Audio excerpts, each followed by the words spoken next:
Hello दोस्तों, no मोर की एक और नई और इंटरेस्टिंग वीडियो में आपका फिर से स्वागत है। गाइस, आपने सुना होगा जो चाइना है उसने अपना एक आर्टिफिशियल सन बनाकर तैयार कर लिया है। तो ये आर्टिफिशियल सन किस तरीके से वर्क करता है, इसके अंदर क्या क्या प्रोसेस होती है, और ये अगर सन है तो ये एक एक्चुअल जो रियल सन है उससे किस तरीके से अलग है, कंडीशंस यहाँ पर क्या क्या हमें अलग देखने को मिलती हैं रियल सन से और एक आर्टिफिशियल सन में, इसे आज हम यहाँ पर समझने की कोशिश करते हैं। तो सबसे पहले मैं स्टार्ट करना चाहूंगा सन से।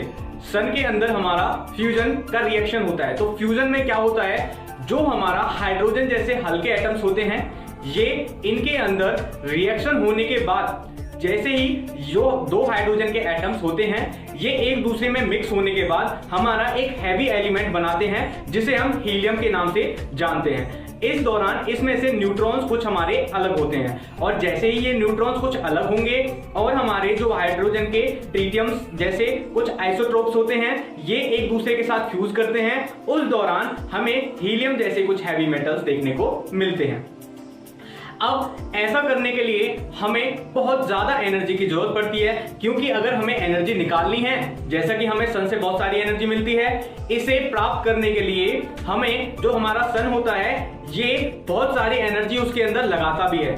जैसा कि आपने देखा होगा जो सन है इसके अंदर बहुत सारी हाइड्रोजन होते हैं और इसका टेम्परेचर बहुत ज्यादा ऑटोमेटिकली रेज है इसकी एनर्जी की वजह से, तो यहाँ पर टेम्परेचर की कोई कमी नहीं है। इसके बाद अब क्या मेन बात आती है, इसके बाद मेन बात आती है कि ऐसी कौन सी हमें एनर्जी बाहर से एक्स्ट्रा देनी पड़ेगी ताकि जो दो एटम्स हमारे हैं वो एक दूसरे के साथ जुड़ जाएं। तो वो एनर्जी है हमारी ग्रेविटेशनल एनर्जी, जो कि सन के द्वारा लगाई जाती है। अब हमारी दो चीजें क्लियर हो चुकी हैं। जब हम हाइड्रोजन को बहुत ज्यादा हाई टेम्परेचर पर ले जाते हैं तो वो अपनी फोर्थ स्टेट में पहुंच जाता है जिसे हम प्लाज्मा के नाम से जानते हैं। अभी तक आपने तीन स्टेट सबसे ज्यादा कॉमनली सुनी होंगी, वो हैं आपकी सॉलिड, लिक्विड एंड गैसेस। ये फोर्थ स्टेट होती है जब हम किसी भी जो मॉलिक्यूल्स या एटम्स होते हैं इन्हें बहुत ज्यादा गर्म कर देते हैं तो इनकी जो एनर्जी होती है वो अपने पीक पर पहुंच जाती है, और पीक पर पहुंचने की वजह से ये एक दूसरे से टकराने लगते हैं। टकराने के बाद में इनके अंदर क्या होता है, फ्यूजन होना शुरू हो जाता है, और इस तरीके से जो हमारा सन है हमें लाइट देता है। अब यहां पर हमारी दो चीजें मेन निकल कर आई हैं। कौन कौन सी?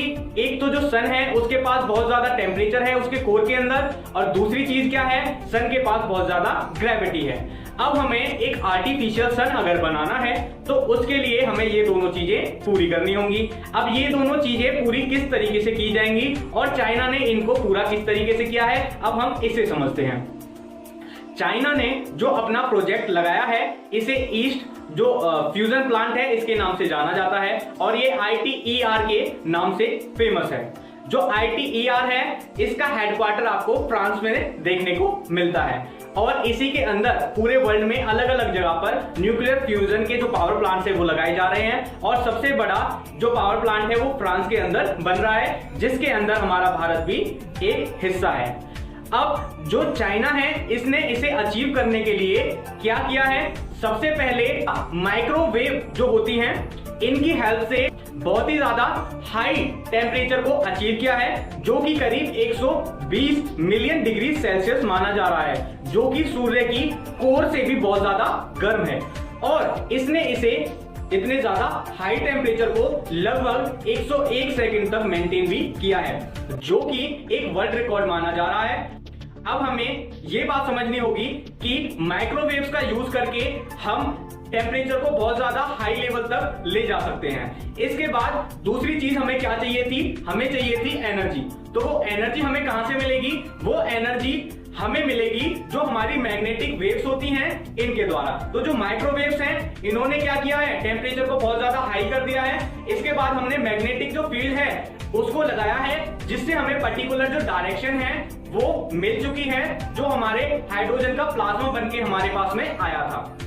इसके बाद में हमें किस चीज की जरूरत पड़ेगी, हमें पड़ेगी उन जो हमारे हाइड्रोजन का प्लाज्मा बनकर आया है उसे फ्यूज करने की। इसके लिए यहाँ पर वर्ल्ड की जो सबसे बड़ी लेजर्स होती हैं उनकी जरूरत पड़ेगी, ताकि उन लेजर्स का यूज करके हम जो हाइड्रोजन का प्लाज्मा है इसके एटम्स को एक दूसरे से टकरा सकें और हमारा जो हीलियम है ये बन सके, इसके साथ में न्यूट्रॉन्स जो होते हैं वो इनमें से अलग हो सकें। ये सारी प्रोसेस के दौरान हमारी बहुत ही हाई अमाउंट में एनर्जी है वो बननी स्टार्ट हो जाएगी। लेकिन जो चाइना है इसमें अभी एक्सपेरिमेंटल तौर पर केवल टेम्परेचर को ही मेंटेन करने तक पहुंचा है, वो भी केवल 101 सेकंड के लिए। तो हालांकि ये भी एक बहुत बड़ी अचीवमेंट है, फिर भी अभी हम एक्चुअल जो पोजीशन है फ्यूजन रिएक्शन को अचीव करने के लिए इससे अभी भी काफी पीछे हैं। आने वाले फ्यूचर में अराउंड 2025 से और 2035 तक के बीच में ये जो 10 साल होंगे ये काफी साइंस को बदलने वाले साबित होंगे, क्योंकि अगर फ्यूजन रिएक्शन के द्वारा हमारी एनर्जी बनना शुरू हो जाती है तो ये इतनी साफ एनर्जी होगी हमारी, जो कि हमारे आने वाली जनरेशंस में एनर्जी की कमी को पूरा कर देंगे।